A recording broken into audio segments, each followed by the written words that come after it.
Hello મિત્રો, good morning to all of you. આજે ફરી આપણે પાછા 12th સાયન્સ ના મેથ્સ ના લેક્ચરમાં મળી રહ્યા છીએ.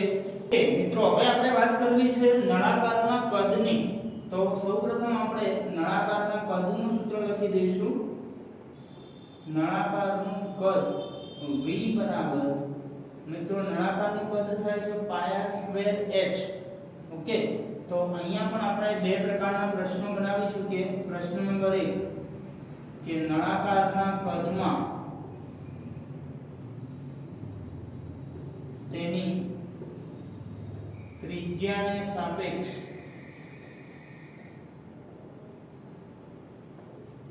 ફેરફારનો દર.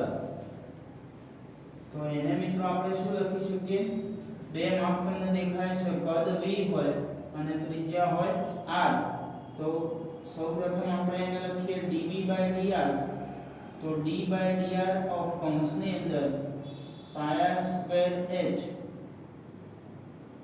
ઇઝ ઇક્વલ ટુ, હવે આપણે અહીંયા પણ h ને અચળ ગણી રહ્યા છીએ અને r ની સાપેક્ષે મિત્રો જો વિકલન કરીએ તો એ વિકલનનો જવાબ આપણને કેવો મળશે? πh અચળ અને r² નું r ની સાપેક્ષે વિકલન એટલે મિત્રો 2r થશે. તો આ તમારું ફાઇનલી સૂત્ર 2πrh આવું થઈ ગયું. જોઈ લો, dv/dr is equal to 2πrh થઈ ગયું. ઓકે, એટલે આ પ્રકારનો તમને ફેરફારનો દર મળે. હવે આપણે વાત કરીએ છીએ મિત્રો કે નળાકારના કદમાં થતા ફેરફારનો દર.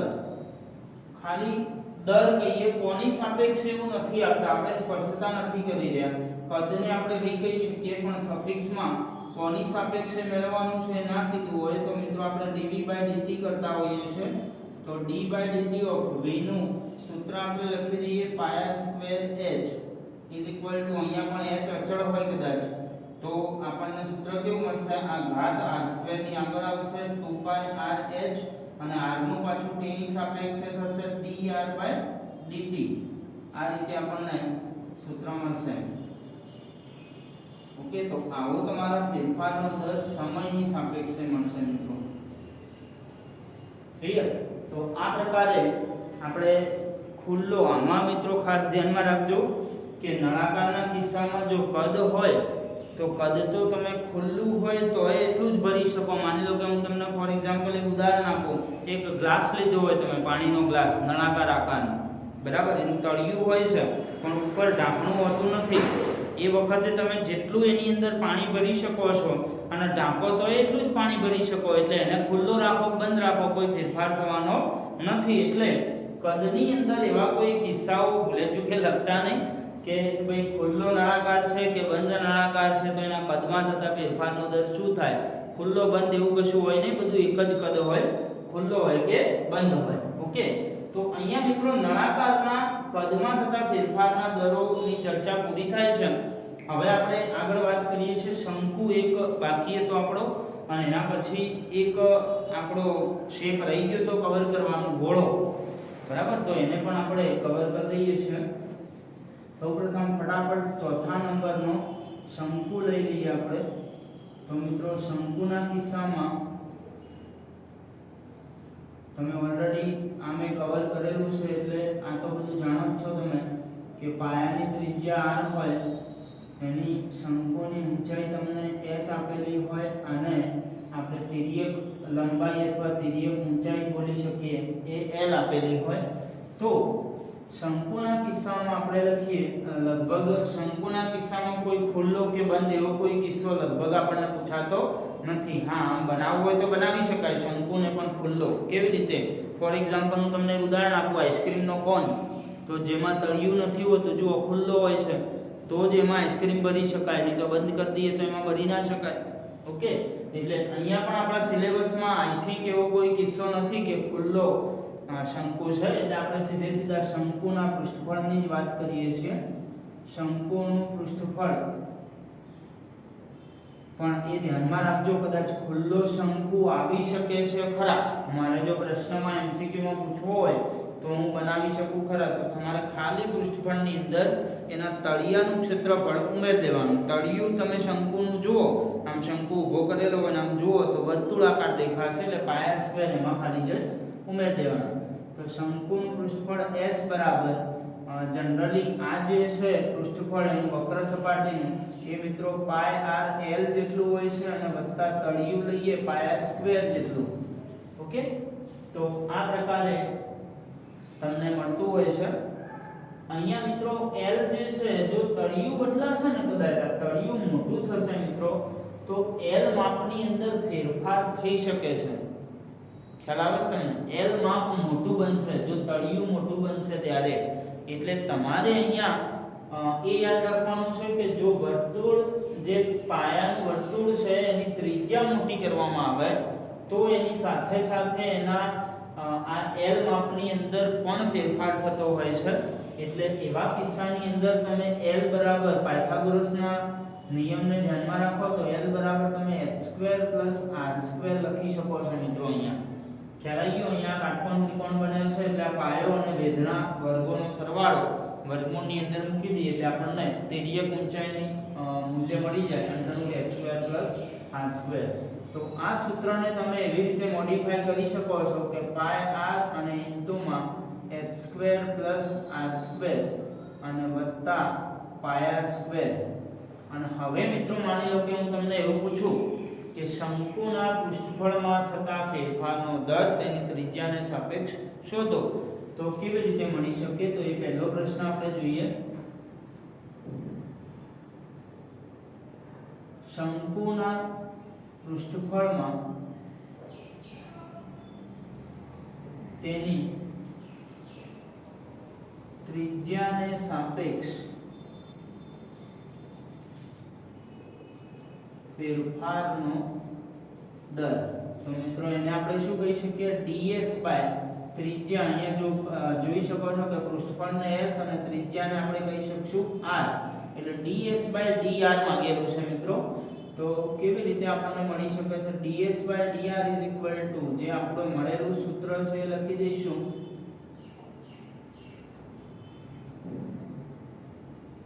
પ્લસ પાય r². હવે મિત્રો r ની સાપેક્ષે જો આપણે વિકલન કરીએ તો આનું વિકલન આપણને કેવી રીતે મળશે? તમે જોઈ શકો છો કે આ પાય r અને આ બે પદો ગુણાકારની ક્રિયામાં જોવા મળી રહ્યા છે. તો સૌપ્રથમ અહીંયા u * v રૂલ એપ્લાય કરવો પડશે અને ત્યારબાદ અહીંયા આનું આ પદનું વિકલન થશે. તો સૌપ્રથમ હું પાય r ને અચળ રાખું છું. બીજા પદનું વિકલન √x હોય કદાચ તો 1/2√x થાય. તમે સૂત્ર જાણતા હશો. તો આને આપણે x એટલે એક પ્રકારનો ચલ ગણી લઈએ તો આ રીતનું પહેલું તમારું વિકલન થશે. પાછું રૂટની અંદર ખરેખર x તરીકે x નો તો કંઈક અલગ વસ્તુ છે, x² + r². તો ચેન રૂલ મુજબ ઇન્ટુમાં પાછું અંદરના પદોનું તમારે વિકલન લખવું પડે. તો h² ને જો અચળ ગણો તો એનું 0 થાય, r² નું થશે 2r. બરાબર? તો અહીંયા તમારું વિકલન પૂરું થાય છે. એટલે પ્રથમ પદ અચળ હતું, બીજા પદનું વિકલન થયું, હવે વત્તા તમે ઉતાવળમાં પરીક્ષામાં આવું કરશો મિત્રો, આટલું વિકલન છોડીને સીધું બીજા પદનું વિકલન કરવા લાગશો. હજુ આપણો u * v રૂલ પૂરો થયો નથી. તમે જોઈ શકો છો પ્રથમ પદ અચળ, બીજા પદનું વિકલન થયું છે. હવે આપણે નેક્સ્ટ પદની અંદર બીજું પદ અચળ રાખવાનું છે h² + r² અને પ્રથમ પદનું વિકલન થશે પાય r નું, r ની સાપેક્ષે મિત્રો પાય થશે. અને હવે વત્તા ત્યાર પછીના સ્ટેપનું હવે વિકલન થશે પાય r² નું ઘાત આગળ આવશે એટલે મિત્રો 2πr થશે. તો આ પ્રકારનું વિકલન તમને r ની સાપેક્ષે મળશે મિત્રો. ઓકે, તો આ બધા કોન્સેપ્ટ મિત્રો જો તમને વિકલન સારું આવડતું હોય તો જ તમે લખી શકો છો, નહીં તો અહીંયા તમારી ભૂલ પડવાની સંભાવના મેક્સિમમ રહેશે. એટલે ખાસ તમારે આ ચેપ્ટર ભણતી પહેલા વિકલનના કોન્સેપ્ટને મજબૂત કરી લેવાના છે.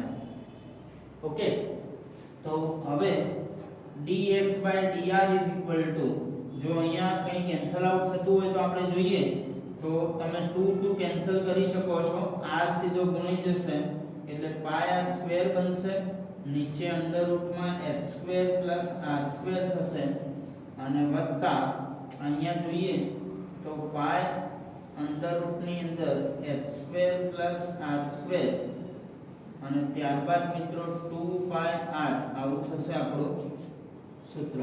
ઓકે, આવી કોઈ પણ સૂત્રોની માહિતી મિત્રો તમને ચોપડીની અંદર આપેલી નથી, એ તમારા ઉપર છોડેલી છે. કારણ કે તમે નીચેના ધોરણમાં આવા બધા સૂત્રો તો જાણતા જ હો છો, બરાબર. પૃષ્ઠફળ, ઘનફળ, આ બધા જ સૂત્રો, કદ. તો હવે તમે એના ઉપરાંત વિકલન જાણો છો, એટલે તમારે બધા ફેરફારના દરો જાતે મેળવવાના છે. ચોપડીની અંદર કોઈ પણ જગ્યાએ આવા રેડીમેડ સૂત્રો કોઈ જગ્યાએ આપેલા નથી. તમને સીધું ડાયરેક્ટ પ્રશ્નની અંદર જ પૂછેલું હોય કે આટલી માહિતી આપેલી છે તો આના ફેરફારનો દર મેળવો. ઓકે, એટલે આ તો જસ્ટ આપણે કોન્સેપ્ટ જાણવા માટે આ કવર કરી રહ્યા છીએ, બાકી આવા સૂત્રો કોઈ જગ્યાએ આપેલા નથી, એટલે ખાસ તમે જોઈ લેજો. હવે શંકુના કદમાં થતા ફેરફારનો દર મિત્રો અહીંયા પૂછી શકે. હા સોરી, હવે આપણે સમયની સાપેક્ષે ફેરફારનો દર મેળવવાનો બાકી છે હજુ, તો એને મેળવીએ. એ થોડો લેન્ધી તો થશે જ. પ્રશ્ન બી જોઈએ, લખીએ શંકુના પૃષ્ઠફળમાં થતા ફેરફારનો દર. બસ જસ્ટ આટલું જ કીધેલું હોય તમને. ઓકે, કોની સાપેક્ષે શું એવું કશું જ પૂછેલું ના હોય. તો આવા ફેરફારનો દર મિત્રો આપણને મળે છે શંકુનું પૃષ્ઠફળ એટલે s, કોની સાપેક્ષે નથી કીધેલું એટલે આપણે લખશું ds/dt. d/dt ઓફ બ્રેકેટની અંદર પહેલા પેલું સૂત્ર આપણે લખી લઈશું πr અંડર રૂટની અંદર h² + r² અને પ્લસ πr². ઓકે, તો હવે મિત્રો જો t ની સાપેક્ષે આપણે મેળવવું હોય તો ખાસ ધ્યાનમાં રાખજો કે h ને આપણે અહીંયા અચળ ગણી રહ્યા છીએ, r ને ચલ તરીકે લઈ રહ્યા છીએ, અને તમારે કોઈક અન્ય ચલની સાપેક્ષે વિકલન કરવાનું છે. તો પછી વિકલન કેવી રીતે થશે જોઈએ. સૌપ્રથમ અહીંયા u * v રૂલ લાગુ પડશે. પ્રથમ પદને હું u તરીકે ગણીશ, બીજા પદને હું v તરીકે ગણીશ. તો પ્રથમ પદ u ને હું અચળ રાખું છું, બીજા પદનું વિકલન થશે મિત્રો 2√h² + r², કેમ કે આને તમારે √x ગણી લેવાનું છે, અને સૂત્ર તમે જાણો છો √x નું 1/2√x થાય એ મુજબ. હવે રૂટ ની અંદર એનું પદ x નથી, x સિવાયનું કોઈ અન્ય પદ છે, એટલે એનું વિકલન પાછું આપણે લખવું પડશે 2r થાય, કેમ કે x² નું તો 0 થાય, આપણે ઉપર જોયું છે એ મુજબ. હવે આટલે સુધી મિત્રો સેમ વિકલન થયું છે, તમે જોઈ શકો છો. પણ હવે ફેરફાર શું થાય, તમે અહીંયા પહેલા r ની સાપેક્ષે વિકલન કરી રહ્યા હતા, જોઈ શકો છો, જ્યારે અહીંયા આપણે વિકલન t ની સાપેક્ષે કરી રહ્યા છીએ. એટલે આના પછીનું નેક્સ્ટ પદ r નું t ની સાપેક્ષે વિકલન dr/dt થશે મિત્રો. એટલે ચેન રૂલનું એક ત્રીજું પદ પણ અહીંયા જોવા મળશે. વત્તા હવે પાછું આપણે બીજા પદને અચળ રાખીએ મિત્રો, h² + r² ને પ્રથમ પદનું જો વિકલન કરીએ તો π અચળ, પણ r નું હવે અહીંયા dr/dt થશે. ઓકે, પ્લસ લાસ્ટ પદનું વિકલન ઘાત આગળ આવશે એટલે 2πr * પાછું r નું થશે dr/dt. ઓકે, આ પ્રકારે આપણને વિકલન મળશે. હવે જસ્ટ એક છેલ્લું સાદું રૂપવાળું પદ આપણે લખી દઈએ. તમે જોઈ શકો છો આ 2 કેન્સલ થઈ રહ્યા છે. r * r એટલે ઉપર મિત્રો πr² થશે, નીચે અંડર રૂટમાં h² + r² થશે, ઇન્ટુમાં dr/dt પ્લસ આ જે પદ છે એમાં π આપણે આગળ લખી દઈએ, under રૂટમાં h² + r² into dr/dt plus અહીંયા જે છે 2πr dr/dt. તો આ પ્રકારનું આપણને ફાઇનલી ds/dt મળશે મિત્રો. હજુ એના કદમાં થતા ફેરફારનો દર બાકી છે, એ આપણે ફટાફટ જોઈ લઈએ. તમે આ બધું નોટ કરી લો તમારા નોટબુકની અંદર. ત્યાં સુધી હું આ બાજુનું લખ કરી અને આપણે શંકુના કદની ચર્ચા કરીએ.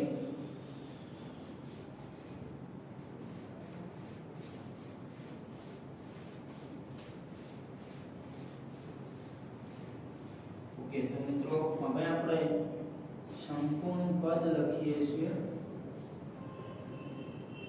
શંકુનું કદ v બરાબર મિત્રો સૂત્ર થાય છે 1/3 તમારે રેફરન્સ માટે નળાકારનું સૂત્ર ધ્યાનમાં રાખવાનું છે અહીંયા કે નળાકારનું જે કદ મળતું હોય એના ત્રીજા ભાગનું કદ શંકુનું થતું હોય છે.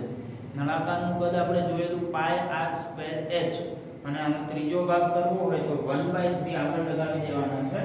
તો 1/3 πr²h આવું કંઈક કદ શંકુનું થશે અને આ શંકુના કદમાં થતા ફેરફારનો દર આપણે પહેલા ત્રિજ્યાને સાપેક્ષ મિત્રો મેળવીએ તો લખીએ શંકુના કદમાં તેની ત્રિજ્યાને સાપેક્ષ ફેરફારનો દર. તો મિત્રો એ થાય છે dv/dr d/dr કૌંસમાં v નું આપણે મૂલ્ય મૂકી દઈએ 1/3 πr²h હવે મિત્રો અહીંયા પાછું હું તમને કન્ડિશન યાદ કરાવું છું કે h અહીંયા આપણે અચળ ગણી રહ્યા છીએ, r ને ચલ તરીકે લઈ રહ્યા છીએ અને એ જ ચલની સાપેક્ષે તમે વિકલન કરી રહ્યા છો એટલે મિત્રો 1/3 πr² નું થશે 2r અને h અચળ છે એટલે m અચળ મિત્રો જ્યારે ગુણાકારમાં હોય છે ને ત્યારે જ m રહેતો હોય છે, પણ જો અચળ કોઈક જગ્યાએ સરવાળામાં અલગથી એકલો અચળ આપેલો હોય તો તમે વિકલન ચેપ્ટરમાં જાણો છો કે એવા પદનું મૂલ્ય હંમેશા શૂન્ય થતું હોય છે. એટલે જો ગુણાકારમાં અચળ પદો હોય તો એને m મૂકવાના હોય છે. તો આ થઈ ગયું 2 ને આગળ લાવી દઈએ 2/3 πrh આવું આપણું dv/dr મળ્યું. ઓકે, હવે ત્યારબાદ આનો લાસ્ટ કોન્સેપ્ટ જોઈ લઈએ શંકુના કદમાં થતા ફેરફારનો દર. બસ ખાલી આવું કીધું હોય કે કોની સાપેક્ષે હું નથી કીધેલું તો મિત્રો આપણે શું કરશું dv/dt d/dt ઓફ v નું આપણે મૂલ્ય મૂકીએ તો v નું મૂલ્ય અહીંયા આપેલું છે 1/3 πr²h ઓકે. ફરી એકવાર હું તમને રિકોલ કરાવવા માંગુ છું. h અચળ છે, r ચલ છે અને તમે એક અન્ય ચલની સાપેક્ષે વિકલન કરી રહ્યા છો મિત્રો t ની સાપેક્ષે. તો અહીંયા કેવી રીતે આપણને વિકલન મળશે એ સમજી લો. તો 1/3 π અચળ હતા એમના એમ રહેશે, r² ચલ છે એટલે ચલનું વિકલન કરીએ પહેલા ઘાત આગળ આવશે એટલે 2r થાય. પણ મિત્રો હવે એક ચેન રૂલ લાગુ પડશે કે r નું t ની સાપેક્ષે અહીંયા dr/dt લખવું પડશે અને h પાછળનો એમના એમ. ઓકે, આ રીતનું કંઈક તમને વિકલન જોવા મળશે. તો આ થશે dv/dt અને હવે આને યોગ્ય સ્વરૂપે લખી દઈએ તો 2/3 πrh dr/dt આ પ્રકારનું કંઈક તમારું કદમાં થતા ફેરફારનો દર મળે છે. ઓકે, તો મિત્રો અહીંયા આપણે શંકુની ચર્ચા પૂરી કરીએ છીએ. ત્યારબાદ હવે આપણે જોવાનું છે ગોળો. તો ગોળાના પૃષ્ઠફળમાં થતા ફેરફારનો દર અને ત્યારબાદ આપણે જોઈશું ગોળાના કદમાં થતા ફેરફારનો દર. ઓકે, આટલું તમે નોટ કરી લો. હવે આપણે આગળ ગોળાને કવર કરી લઈએ છીએ. 5મા નંબરનો આકાર ગોળો. તો સૌપ્રથમ આપણે લખીએ છીએ ગોળાનું પૃષ્ઠફળ.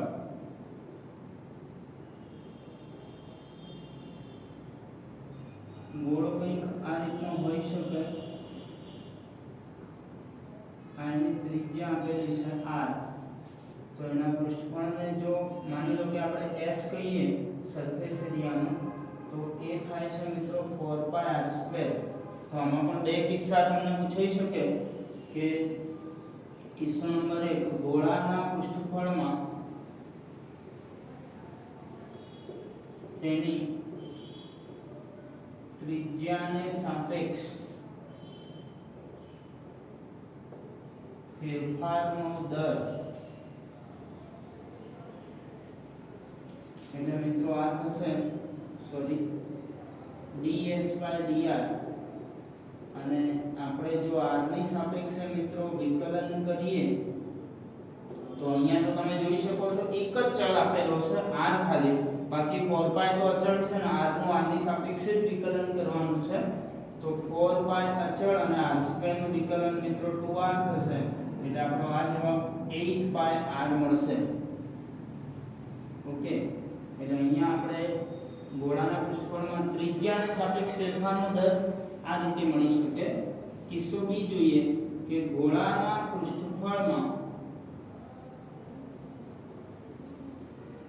થતા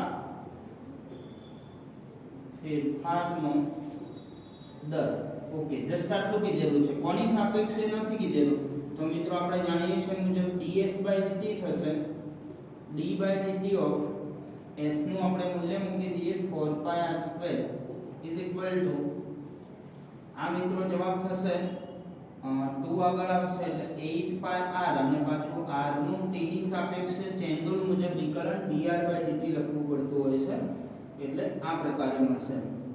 હવે મિત્રો આપણે વાત કરી દઈએ છીએ ગોળાનું કદ અથવા ગોળાનું ઘનફળ કહી શકાય, જેને v કહીએ તો એ મિત્રો મળે છે 4/3πr³ ગોળાનું કદ આ રીતે મળતું હોય છે, અથવા જેને ઘનફળ કહીએ આપણે 4/3πr³. તો એમાં મિત્રો પહેલો કિસ્સો જોઈએ તો ગોળાના ઘનફળનો તેની ત્રિજ્યાને સાપેક્ષ ફેરફારનો દર. પહેલો તમને આવો આપ્યો છે કે dv નું અહીંયા કીધું છે ઘનફળ v અને ત્રિજ્યા r. તો dv નું r ની સાપેક્ષે જો વિકલન માંગેલું હોય, ફેરફારનો દર માંગેલો હોય તો મિત્રો આપણે 4/3πr³. હવે r નું r ની સાપેક્ષે મિત્રો જો વિકલન કરીએ આપણે એટલે 3 આગળ આવશે તો 4/3π અચળ અને 3 આગળ આવશે r ની એક ઘાત ઘટી જશે એટલે આવું વિકલન મળશે. અહીંયા મિત્રો 3 3 કેન્સલ થતા જોવા મળે છે એટલે આપણો જવાબ આવશે 4πr². જે મિત્રો તમે જોઈ શકો છો કે 4πr² આનું સૂત્ર દેખાઈ રહ્યું છે જો, તો તમે એક સંબંધે કહી શકો કે ભાઈ ગોળાના ઘનફળનો તેની ત્રિજ્યાને સાપેક્ષ દર જો મેળવો તો એ કોના જેટલો થાય છે, ગોળાના પૃષ્ઠફળ જેટલો થાય છે, એટલે એવું પણ કહી શકાય. અને બીજો કિસ્સો એ MCQ માં એ કિસ્સો તમને પૂછાઈ શકે કે આપણે નોટ આવી કહી શકીએ કે dv/dr થાય છે s. ગોળાના કિસ્સામાં ગોળા માટે એટલે આ MCQ માટે તમે નોંધ લખી શકો છો ફોર MCQ. ઓકે, એવી કન્ડિશન તમને પૂછી શકે છે. હવે અહીંયા જોઈએ ગોળાના ઘનફળમાં થતા ફેરફારનો દર. બસ જસ્ટ આપણને આટલું જ આપેલું હોય તો કેવી રીતે મળે, તો dv/dt કહી શકાય મિત્રો. અને d/dt ઓફ v નું મૂલ્ય આપણી જોડે છે 4/3πr³. વિકલન આપણે ખાસ ધ્યાનમાં રાખજો r નું t ની સાપેક્ષે થઈ રહ્યું છે તો 4/3π અચળ r³ નું વિકલન 3r² અને પાછું r નું ચેન રૂલ મુજબ મિત્રો dr/dt થતું હોય છે. એટલે ફાઇનલી તમારો dv/dt નો ગોળા માટેનો જવાબ 3 3 કેન્સલ થશે એટલે 4πr² dr/dt થશે. તો મિત્રો જસ્ટ તમે એક ચેન્જ જોયો હશે લગભગ બધા સૂત્રોમાં કે તમને જો r ની સાપેક્ષે પૂછ્યું હોય તો જે જવાબ આવ્યો હોય એ જવાબના જોડે ખાલી જસ્ટ તમારો જે પણ ચલ હોય ને તેની સાપેક્ષે વિકલન ગુણાઈ જાય છે એવા જવાબો તમને મળી રહ્યા છે. એટલે એ રીતે પણ તમે એને યાદ રાખી શકો છો. તો આપણે હવે ત્રિપરિમાણ ધરાવતા તમામ પદાર્થોના કિસ્સાઓ આપણે અહીંયા પૂરા કરીએ છીએ. હવે પછીના નેક્સ્ટ ટોપિકો આપણે કવર કરશું મિત્રો. નેક્સ્ટ ટોપિકોની અંદર આપણે એવું કહી શકીએ કે હવે આવશે વધતું ઘટતું વિધેય. ત્યારબાદ તમને એવું પૂછાઈ શકે સ્થાનીય ન્યૂનતમ મહત્તમના કિસ્સાઓ પૂછાઈ શકે, એના સ્ટેપ્સ શું હોઈ શકે, કેવી રીતે પર્ટિક્યુલરલી શું પૂછ્યું હોય ત્યારે કયા સ્ટેપ્સને અનુસરવાનું છે એના વિશે હું એક મોસ્ટ ઇમ્પોર્ટન્ટ વિડીયો બનાવવા જઈ રહ્યો છું આના પછી. અને એના પછીનો કિસ્સો એટલે વૈશ્વિક અથવા તો નિરપેક્ષ મહત્તમ અથવા ન્યૂનતમ. તો ઘણી બધી વખત વિદ્યાર્થીઓ કન્ફ્યુઝ થતા હોય છે કે કેવું માંગ્યું હોય ત્યારે કયા સ્ટેપને અનુસરવા, આ ચેપ્ટરમાં ખાસ એવા બધા કન્ફ્યુઝન્સ થતા હોય છે. તો આપણે દરેકે દરેક કન્ફ્યુઝન્સના અહીંયા સોલ્યુશન લાવવાના છીએ. તો ખાસ આના પછીના નેક્સ્ટ વિડીયો તમે જોતા રહેજો મિત્રો. તો આ ચેપ્ટર તમારું મજબૂત થઈ જશે, કેમ કે તમારે જો અન્ય વિદ્યાર્થીઓ કરતાં સારા માર્ક્સ મેળવવા છે તો જે બીજા કોઈ અન્ય વિદ્યાર્થીઓને નથી આવડતું એ જ તમારે મજબૂત કરવું પડશે. અને આવા બધા ચેપ્ટરોની અંદર જ અન્ય વિદ્યાર્થીઓને પ્રોબ્લેમ્સ આવતા હોય છે. તો એવા બધા આપણે પ્રોબ્લેમ્સને દૂર કરવાના છીએ. ઓકે, તો નેક્સ્ટ વિડીયો જોતા રહો. Thank you. મળીએ છીએ હવે.